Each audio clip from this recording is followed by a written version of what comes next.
Selected Poems, Volume 2, by Richard Weissman.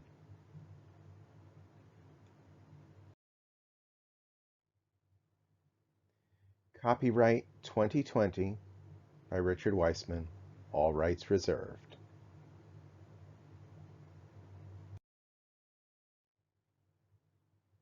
A wintry postcard of Manhattan in motion. Excerpted from Lex 45, 2000.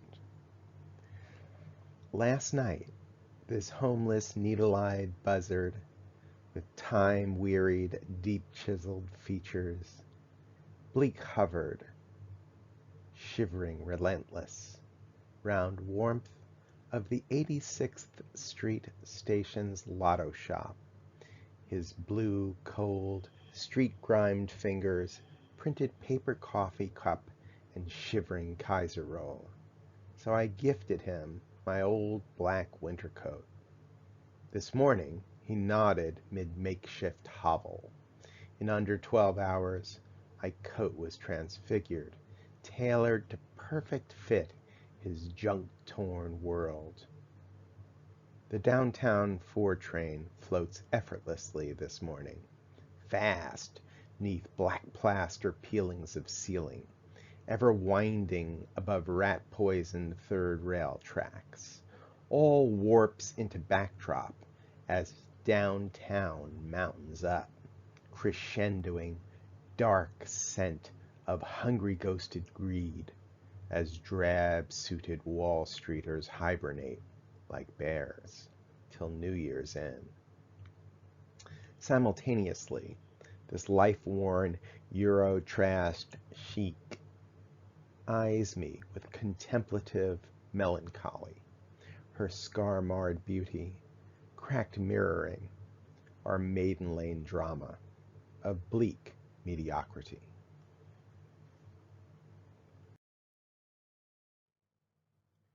Poetry, the trickster. Poetry has tricked me 'gainst dying, held out its pocket of obsolete rhymes, willed them 'gainst logic of dreaming, whispering hope for tomorrow's bright lines.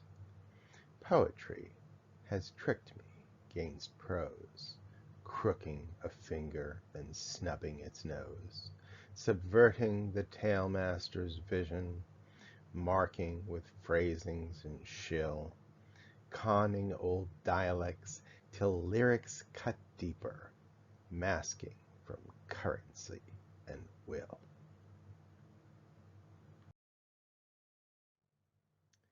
Sans cloak, staff, and books. Death-breathing fear dragon encircles fantasized future bullion, distracts from treasured here and now. Still aged cloaked magician, shaky traverses narrow labyrinth's passageway, though ivy-green six-headed university halts claw at his frayed yellow books, now drag them through bottomless pits of self-pity, with pierced arrow taunts of unreadable, fraud, cliché, till compliance's eraser is nearly out.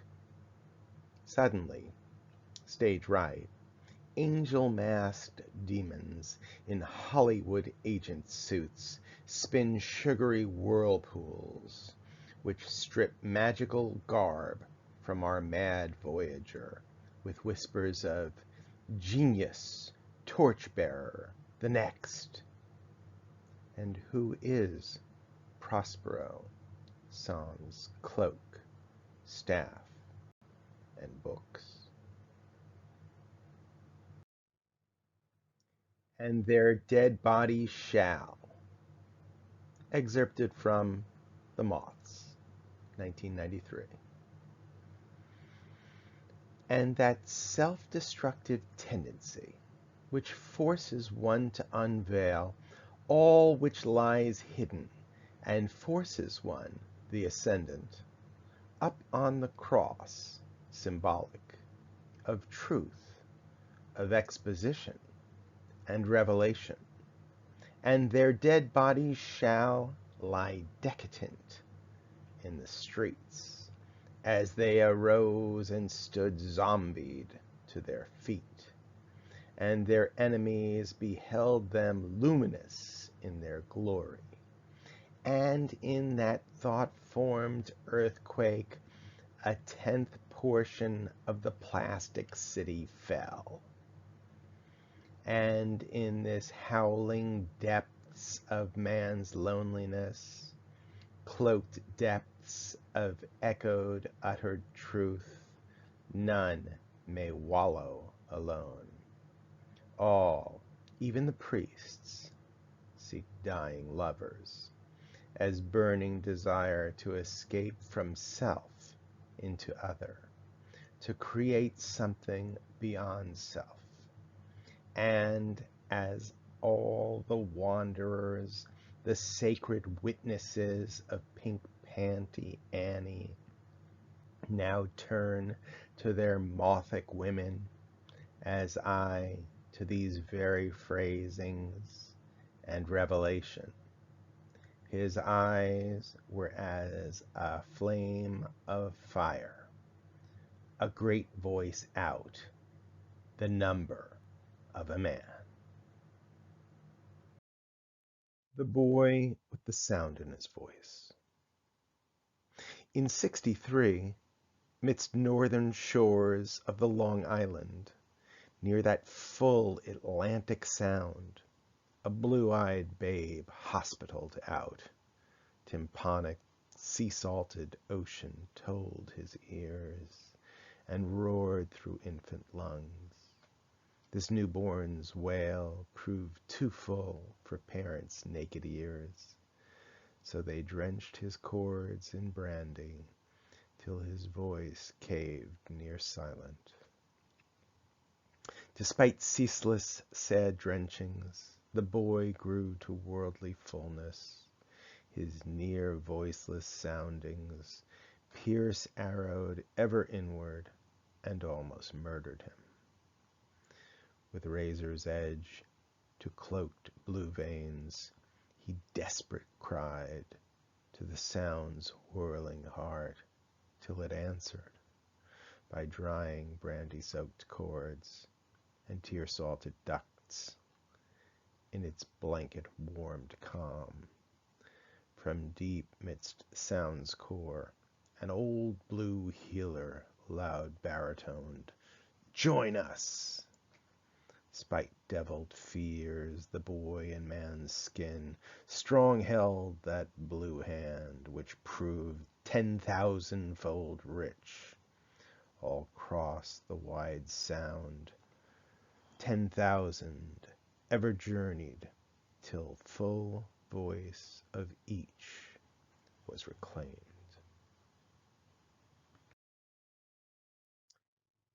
Wake thunder again, Finn. From Silent Echo, 1994. River run past, thunder spake last, storm again, flood round river Liffey. Anna desired to clutch amorphous core elusive, yet power of this dream scapes, overwhelms, near quenched. Wake to dusk, shanty song anew again.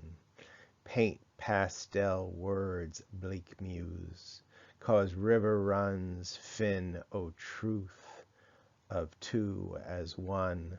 Staggered Dingham dead drank from Anna's Dublin love, flowering embodiment of deep-sea jokey hopes.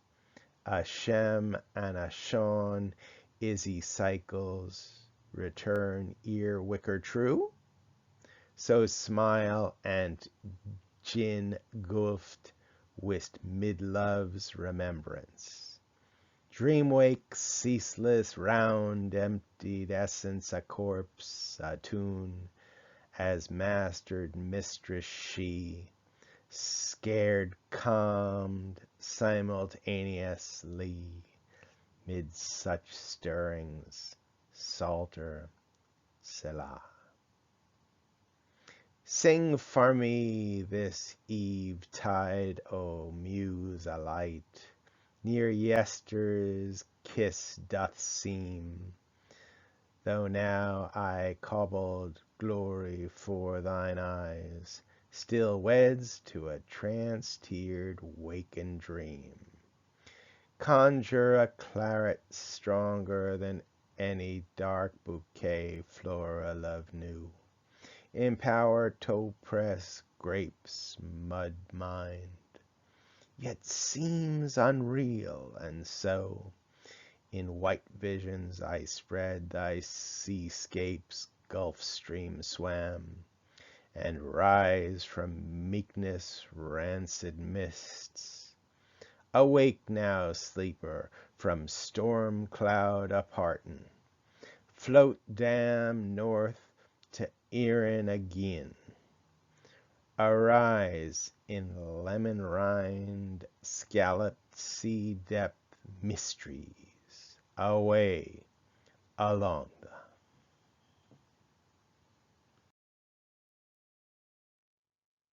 solitude is not isolation. Neath fullness of blood moon, awakened by hush of gulf breezy solitude, her delicate white petals serenely explode, transforms dark summery Tampa Bay night, nurtured by cool sandy earth's introspection, far from the mallish crowd's roar, still further from maddening sun. Her sultry, enticing perfume releases, full blooms in 3 a.m. quiet, victorious jasmine silent stretches for silvery stars, not born of barren, desert-formed, prickly alienation. She blooms full mid night's silence, receptive to earth's nurturing rhythms, renewed by the glory of Om.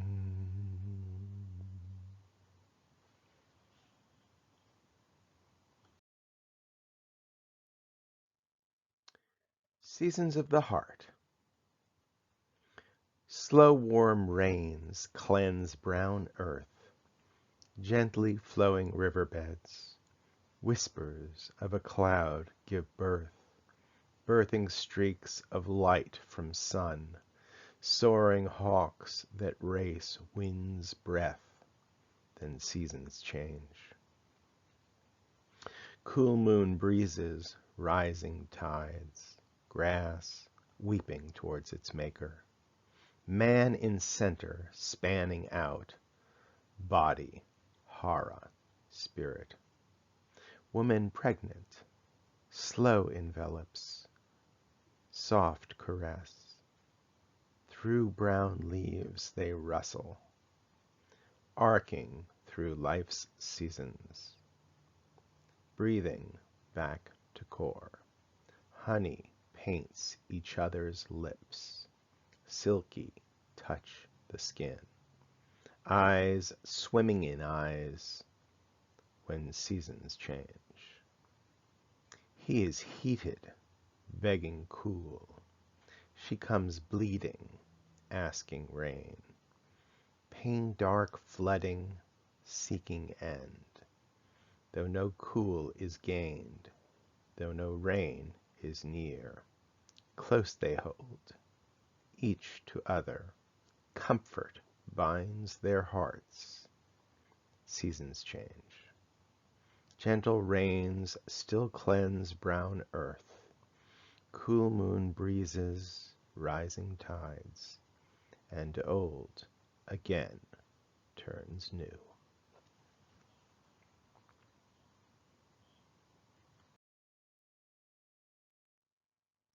Don't say nothing. Sweat and strain from slavin' on brown, muddied Mississippi. We tire of living, but don't say nothing. Body all aching, racked with pain, as we lift soft dreams, 500-pound bales of cottony white, long for promised land points, mystery river port cities of northbound saints, Louis, then Paul. Our silent eyes even pray for Cairo, though she sounds like Pharaoh's evil and the taskmaster's whip. Still we know her beyond the paddy roller's grasp, though we don't say nothing, and we keep on rolling, spite eyes cast down. We silent peak for the boatman's signal to steam true north and gain our freedman's voice.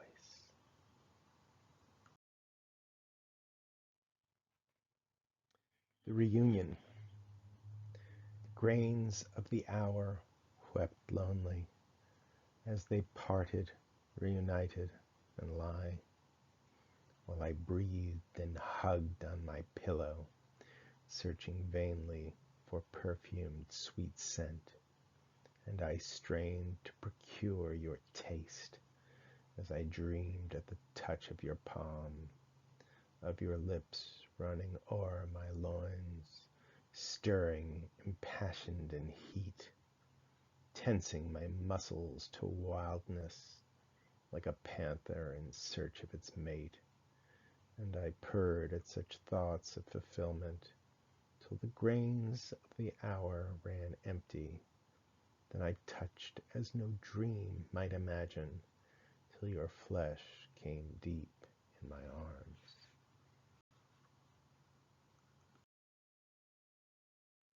Valentine's sainted halo. His golden halo oft shaded our bitter cold past. With orange peeled sticky, he wet wiped clean our frail glass-blown hearts. Fermented mango guts, sweetness, slow rotted February's front teeth, till it deafened us to that impossible hurricane's approach. But lightning electric flashed white, and thunder struck deep, shaking our gulf-worn sugar sand shores, spite utter black cyclones, death knell warnings, and red-white flash of siren. Still summer's sunlight broke through, warming our wintry stained-glass hearts. Yes, white friar sainted Val resurrected his frozen dead lovers. All that was 2 years past now, 2 long years of sand, storm, and ever more sun, deep draining thin-stemmed hourglasses. 2 years till now again love's own day approaches, sans old bitter chocolate-stained mess, as we rent suited rags with prayers to Saint Valentine for love's labor near to be lost midst looming hurricane seasons once again.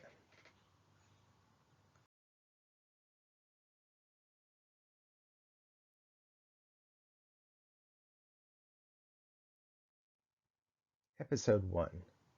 Telemachus. Is it 8 a.m.? 16 June 1904. A day not named for either stately, plump Buck Mulligan, irreverent mock mass with mirror and razor lay crossed his bowl of lather, nor Daedalus with ash plant, still dressed in black mourning for her. Former calls latter. Come up, you fearful Jesuit. Come up to sea-airy rooftop of Sandy Cove Martello, towering white pinnacle of wordsmiths. Gaze out, o'erlooking grey, sweet Mother Dublin Bay. Mother, who could have knelt, prayed at her dying bed. Her wasted body had come to him in a dream after death. Blackguard holds cracked looking-glass of a servant, cold, sea-swept hair, symbol of Irish art. They could make Erin as cultured as Greece once was, if not for the bloody Haines, ponderous Saxon, with his dreams of Black Panthers, somnambulistic revolvers. Ask 12 quid rent for this tower, and twopence for a pint. Tell how Shakespeare himself is the ghost of Hamlet's own father, heir. No, Telemachus will not sleep here tonight. Home also he cannot go. Now what the hour? Ask the usurper.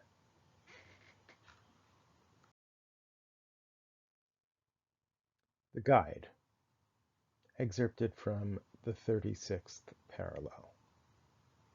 Work those opposites. How can I feel powerless? South, north, west, east. Illness, its nature. At the end, we're powerless. Let go. Let nature reign. Wellness. Your job's to be, not do. Death and life. Life, she's a come-like-you-are party. Just to love is enough now. To breathe peace and to calm while he's transitioning through. For his soul has grown too big for that puny body. Time for him to let it go. And if he lay down his life, then once in the ancestral dead lands, together they'll guide and help him to take it up again as a new being in a new body, for the former things are passed away.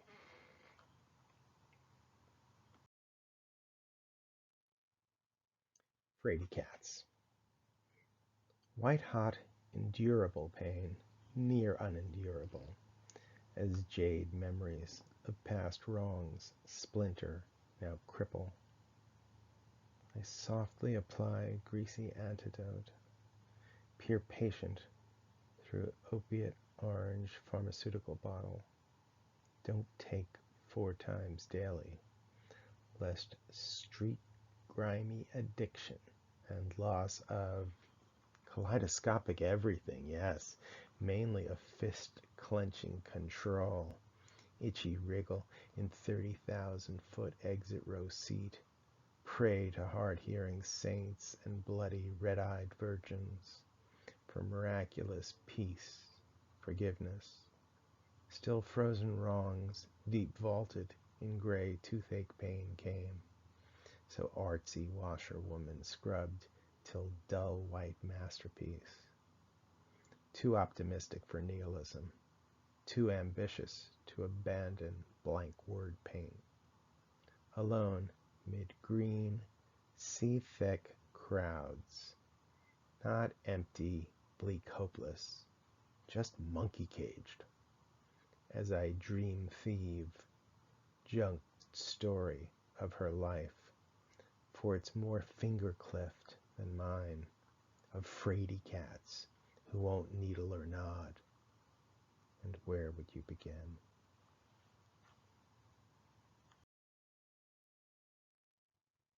Judith's Death, excerpted from Generations.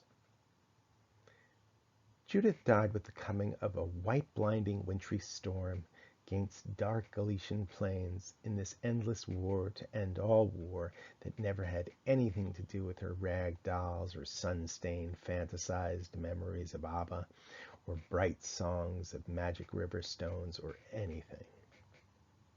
And her suffering and death-rattling corpse guilts and haunts me still as I replay Booby and Ema, dark-cloaking mirrors, and her burial near the cemetery's thatch-roofed, white-walled hut, oft-times shaded by same forest that warped her memories beyond recognition while separating our shtetl from its southwestern neighbor, and Ruvain and Uncle Simon chanting Kaddish and beating breasts as we lowered her shriveled skeleton, Vayit Gadal, Vayit Kadash, Shemei Rabbah, makeshift coffined in pale wood, deep beneath hard-clumped subterranean earth that the shtetl minion kindly dug. Amen. Neath frozen mud, Bi'alma Deverea Shirute, for her, though the minion weren't so kind while she lived and starved. But how can we blame? For they also are too young or too old, too hungry or too sick, and skeletons and dying.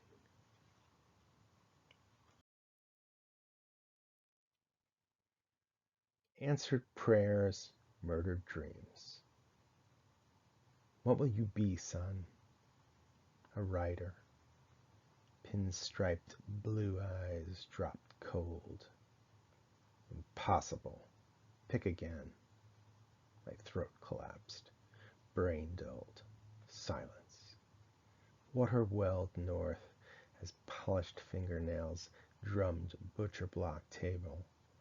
His salt and pepper brows narrowed. Nothing will come of nothing. Speak again.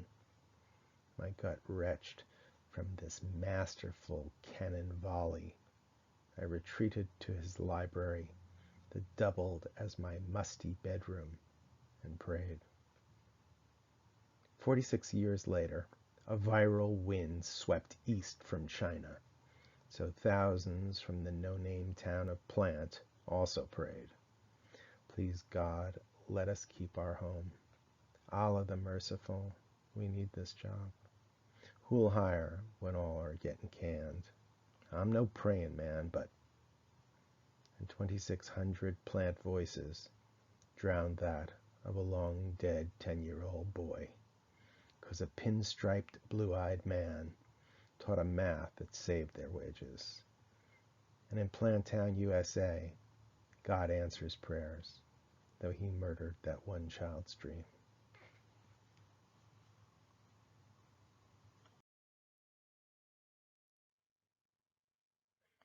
Rachel's Cobwebbed Labyrinth.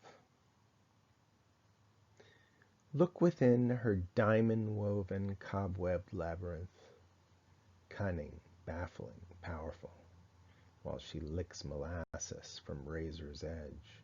Clear fluids weep inconsolably from souls for Rachel's black-white photo of 35-year stillborn child, cloaking death-drenched rugs with sickly sweet floral perfume till it stinks like a Perusian whorehouse. Her yellow skin bruised purple, she wakes with drinking, just like Ginny at the end, whose rotting corpse, circled by bottles, skunked up that Encino water closet till neighbors called LAPD. Was it Rachel's turn? Yes, though she Sunday swears to see Doc Cowley as I drive to airport. Final curtain calls. I return late Thursday night to cold, greasy dishes and her vomiting, wine-red bile, ever closer to end. Indignantly. Quack wouldn't call in a script over the phone, so Eva is mailing antibiotics. Should be here tomorrow. Eva's a goddamn vet. You got kennel cough? It's the same medicine. Wanting her to recover painlessly, needing my art to flow on unabated, and still she will die.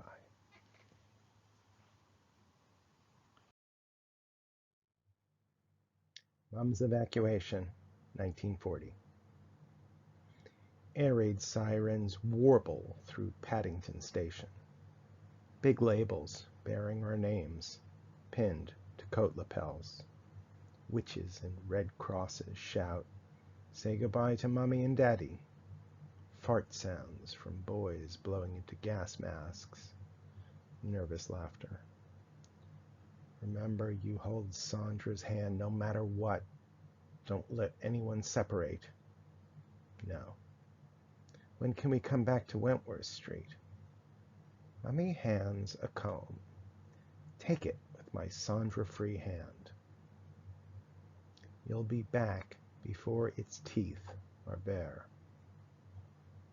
How long is that? Black iron train screeches in. Coal smoke chokes the station. Witch whistles echo through. Final goodbyes now. Daddy hugging tight. His close shave smells like a wedding. We'll visit when you're settled in. Brave nods. Waving bye-bye from half-open, slow-lumbering train window. Gas mask boy snorts ugly. That was a bloody lie. Sandra, teary eyes, up gazes. Never mind the jealous little lane rat. She weighs the window-eyed, farting mask boy against me and my haughtiness. Where are they taking us, Ruthie? Cornwall. Autobiography of Death. From Voices of the Dark, 1991. Cold winter's white blanket has bled gray-black from Jersey's sooty shores. Here, 'neath shadows of Wall Street's towered sky, here in Richmond, where near he lived, here his aspirations lay lifeless, his words voiceless, his legacy meaningless. No tears shed here in Richmond when Cottish dirge is done. No mourners weep the poet once his song is sung. And though his life was naught, at least with truth he sought to place perspective still upon this Richmond hill. And though his words contained no wing, at least his lips one time didst sing. Dark voices exercise dark deeds.